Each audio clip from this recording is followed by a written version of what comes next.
3, 2, 1, roll the footage.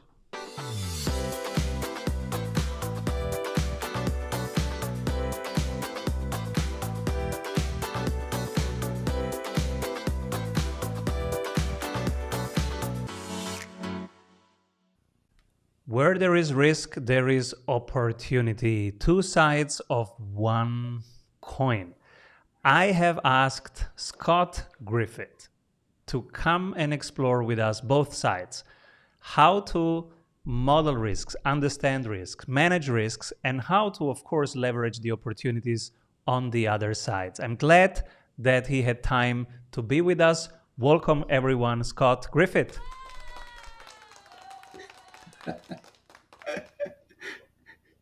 Scott, Thank you. tell us Thank you, about tell us about yourself and your freshly printed book. Well, thank you for having me, Simon, and I'm pleased to be here. My name is Scott Griffith. The name of my book is The Leader's Guide to Managing Risk, a proven method to build resilience and reliability. So relevant right now. Each part, resilience, reliability, risk. Let's unpack all those three things. Why did you choose those topics, and how do they play out right now? So my career started in the aviation sector or aerospace sector. And when I started my career as a pilot, risk was keeping the airplane from crashing, which is something that I think everybody can relate to.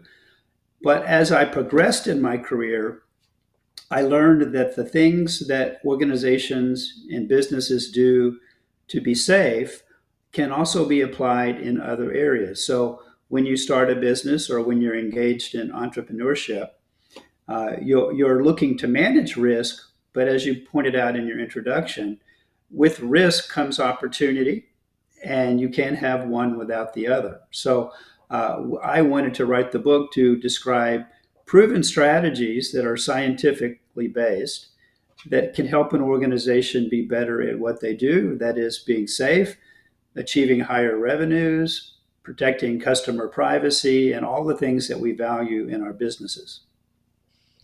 Literally today, I was double checking, hey Simon, what is your savings rate? And I wanted to see it in percentage, and I have a spreadsheet, and I have a number that's my minimum. It's 30% every month.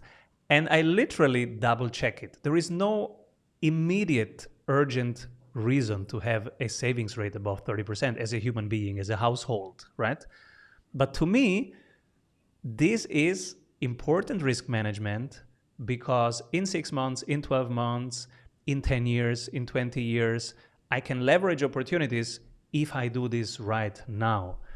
Is that risk management? How did you approach the topic? Well, yeah, of course it is. And so what you just described is a strategy, which might be termed a system.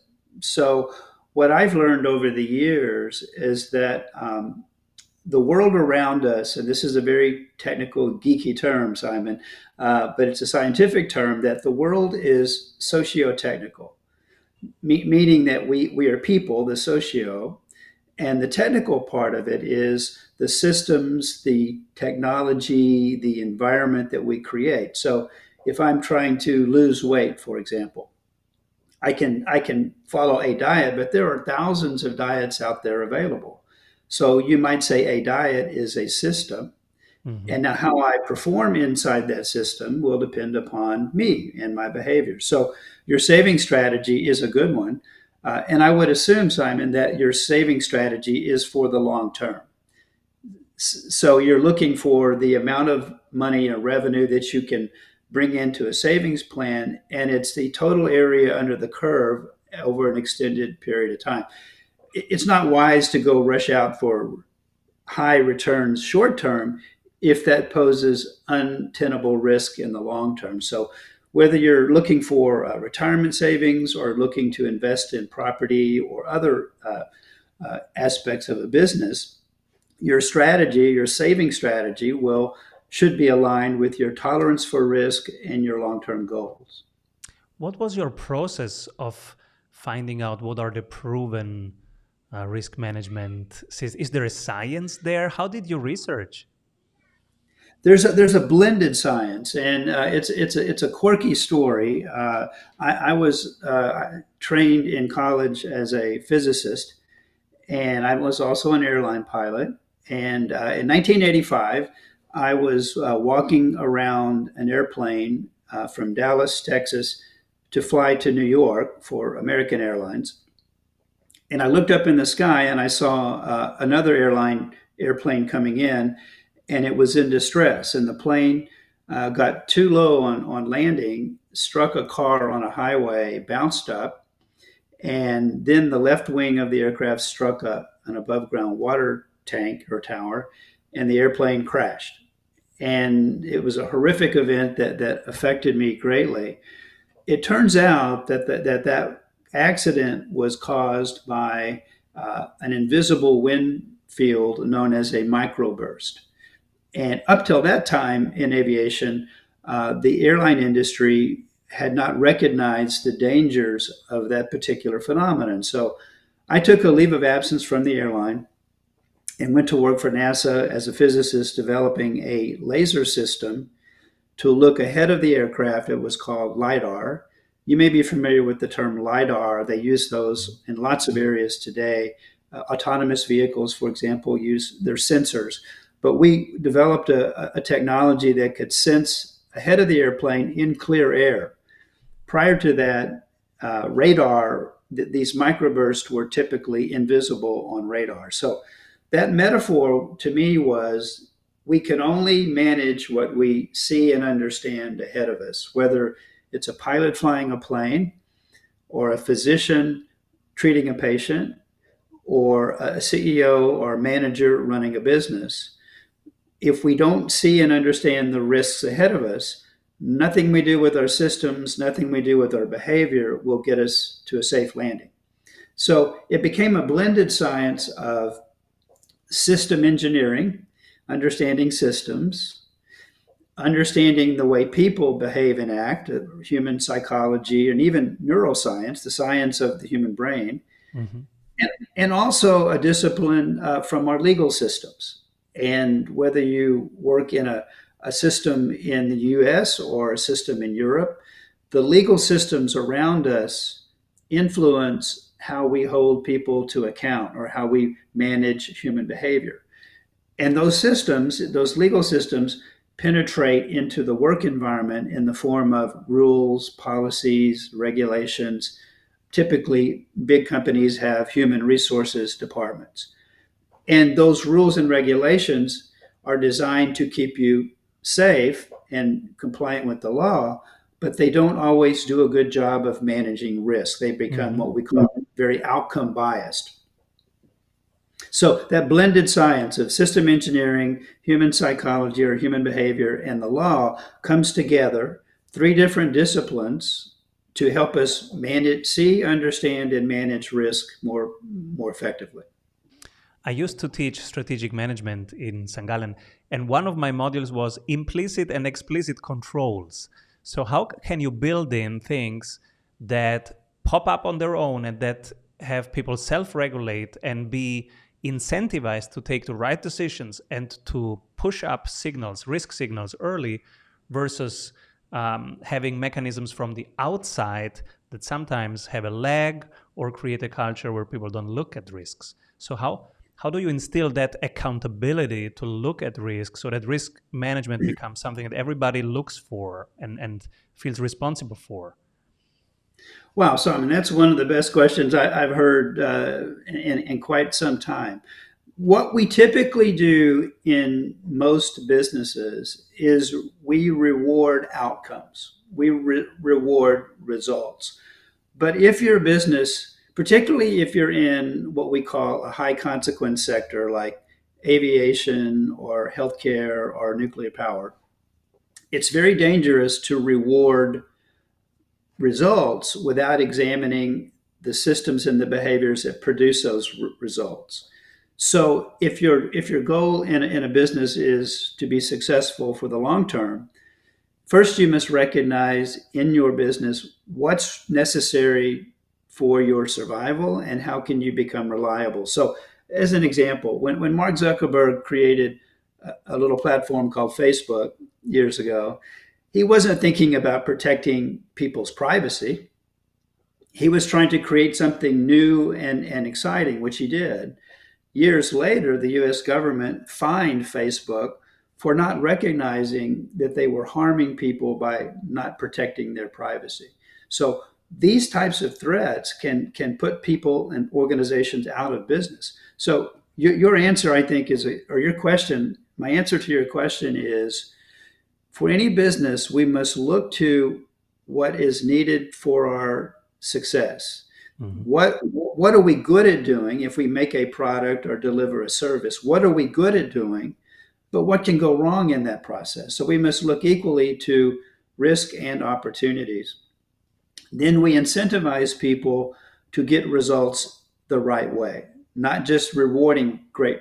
We can get great results with risky behaviors. And if we reward that, the employees will continue to engage in those risk taking behaviors.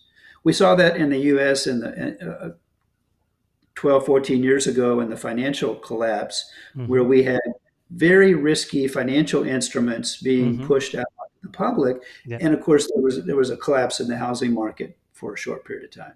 I heard today the CEO and founder of Oak Tree Capital, and he said, our fund stands for defense. So we will be measured over 10 years, not over 2 years, because we protect the downside. So our good decisions, you don't see them in bull markets. Everybody will make some money in bull markets, but in bear markets, we will have lower losses than everybody else. So when you measure us in 10 years, long cycle, we will have higher returns over 10 years, but our portfolio managers will not be applauded by anybody because in bull market they do slightly less than everybody else, but we protect them because we want their decisions to be around the risk side, the downside. Is that an example of such a mechanism? That's a good example. As we said earlier, it's the total area under the curve. And you can be great today and out of business tomorrow if you don't see the risk in front of you.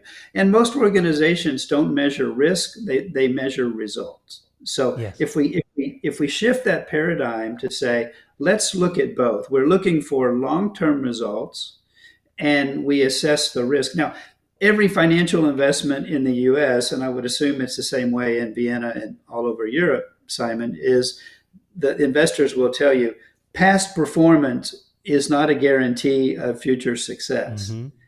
So that's true in life. We, as human beings, as takes us down to the personal level, we engage in risky behavior every day, you and I.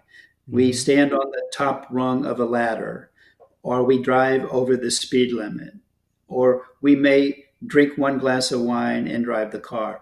We think we're in a safe place, Mm-hmm. but over time, all of those risks that we take can add up to an accident waiting to happen. So, understanding that, the human brain says if I do something risky and I get a positive result, the brain says, okay, nothing bad will happen to me. It never has. That's a dangerous way to live our lives. It's a dangerous way to run a business. And you say most people don't quantify, don't measure risk, and I agree. For example, me too, because I wouldn't know how to calculate that. For example, what's my biggest risk as a small business owner? Number one, that I give up too early. So burnout is one risk. Another risk is that my pipeline dries up. So that one I know how to calculate. It's pipeline estimation number in weekly cycles, projected forward, moving average, and the inputs, having the inputs per week. So what are the activities that will create sales opportunities?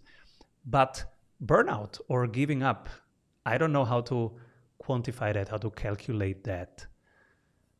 So burnout is a very fascinating topic, and all of this relates to what businesses across the world experienced during the COVID-19 pandemic. So, by the way, the last time we had a pandemic of that magnitude was roughly 100 years ago. Hmm. So in any business, the things that happen in during the pandemic, supply chain disruptions, employee burnout, uh, businesses went out of business. Hmm. Some businesses actually did quite well because they were able to be resilient, or they provided something that the world needed. Hmm. But burnout can exist through external forces like the pandemic, uh, or changing market conditions. The public shifts from. We saw this, for example, in the digital revolution. There was a company in the U.S. called Blockbuster that Yeah. provided, brick and mortar stores with DVDs and VHS tapes. Well, you don't hear about Blockbuster today because now the dominant platforms are streaming platforms. Correct. Tomorrow, with AI, the whole streaming industry is being revolutionized because of the potential for artificial intelligence. So, but burnout at the human level can come from external, or it can come from internal. So, a lot of times we get burned out because we don't pay attention to our mental health or to our work life balance. Those are internal, sometimes things that we can control, but the dominant contributors in burnout come from external, the conditions within the company, the working conditions, the environment, the things we're asked to do, especially if you're in a service industry that's facing outward to the public. The pressures on employees has risen during and after the pandemic.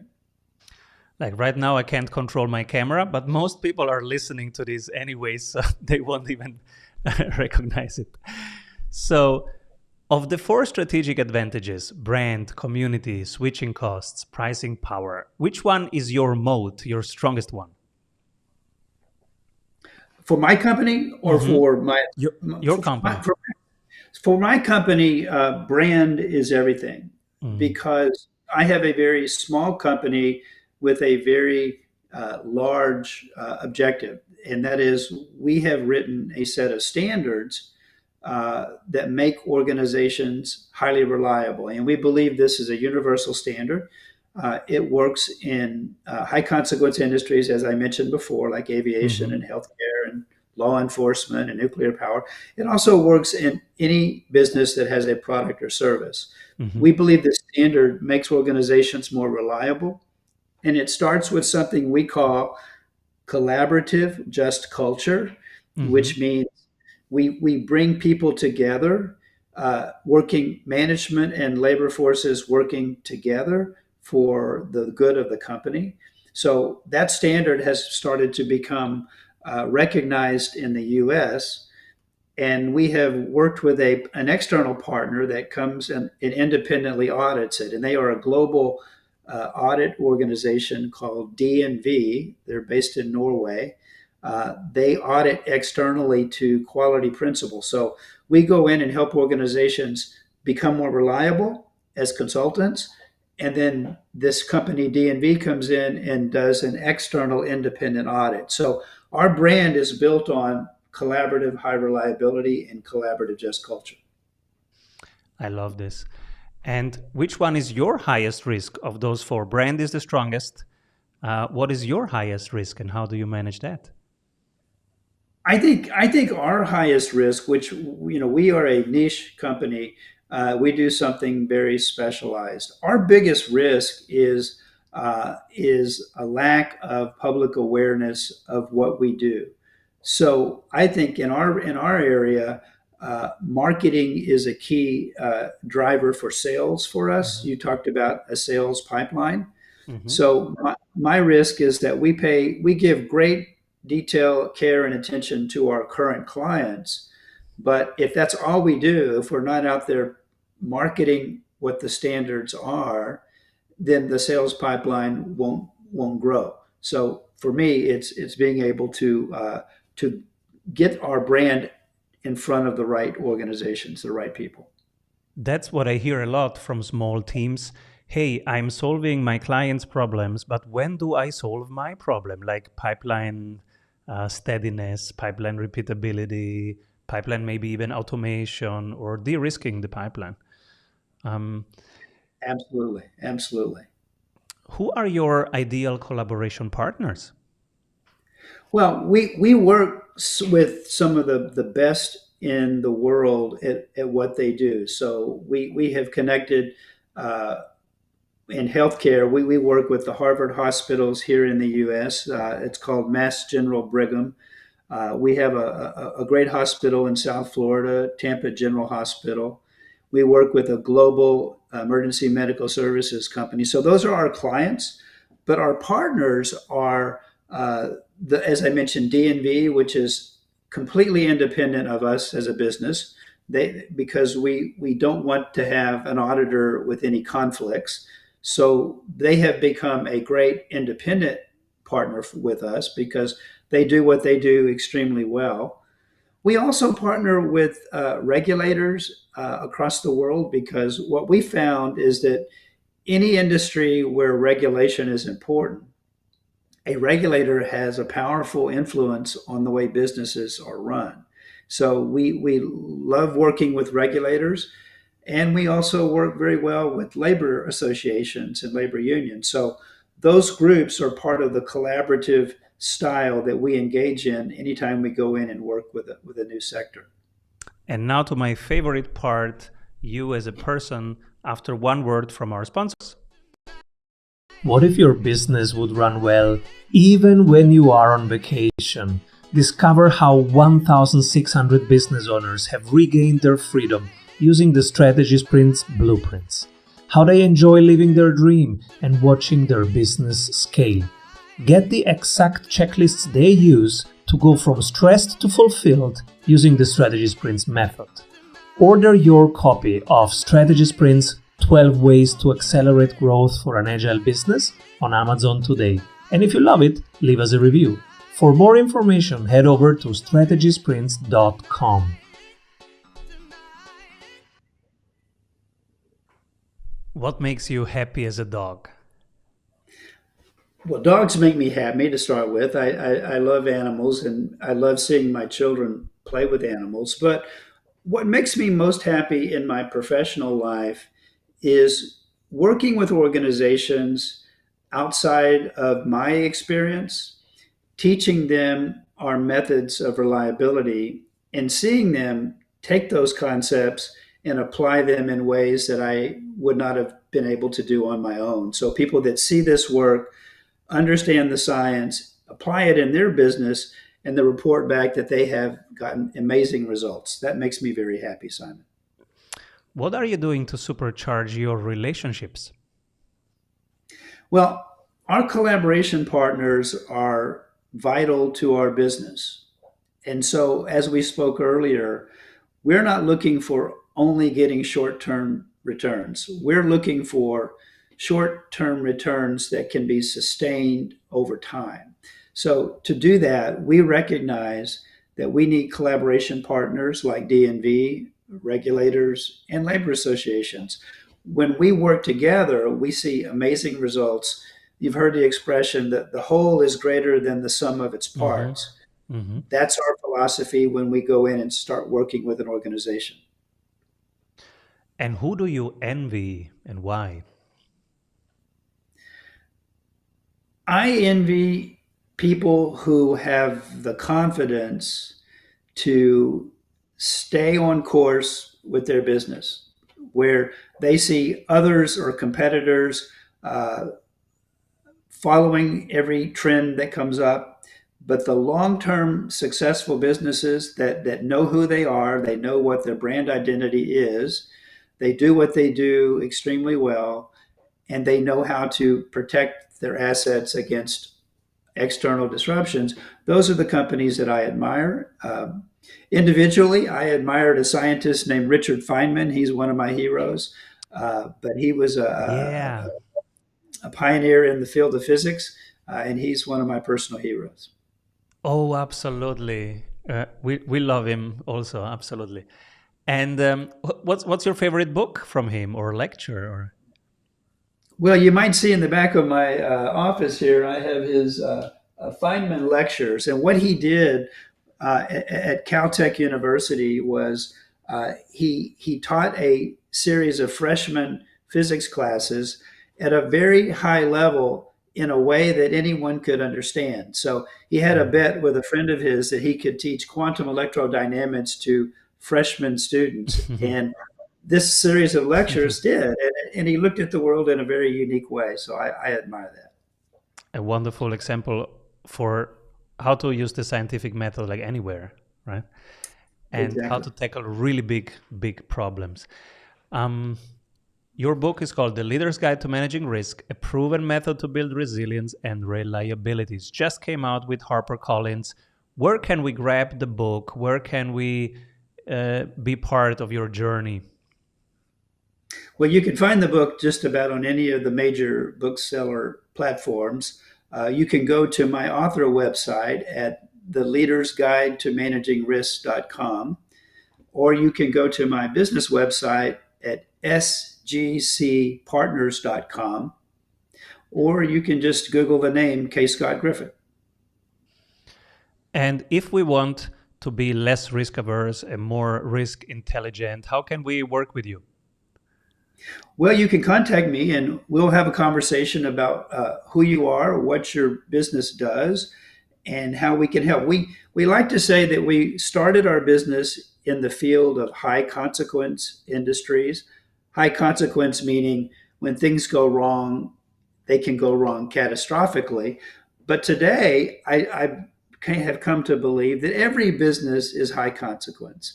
It's Mhm. high consequence for the owners, the employees, and the shareholders. So we have found that our methods and our scientific approach can work for any business regardless of the industry. So I would welcome a conversation if you're interested in how we can make your business more reliable.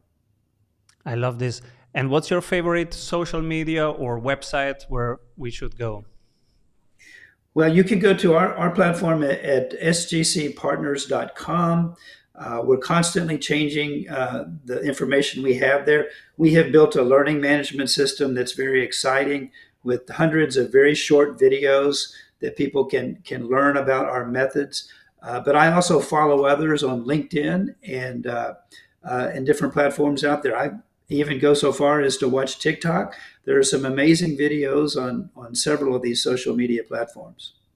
Thank you, Scott, for being on the show. And everybody, Scott Griffith, everyone, The Leader's Guide to Managing Risk, a proven method to build resilience and reliability with HarperCollins 2023. Thank you, Scott, for being on the show. Please come back soon. My pleasure, Simon. You're a very skilled interviewer. I've had a lot of fun today. Thank you. Avoid trying to do thousands of things that doesn't work.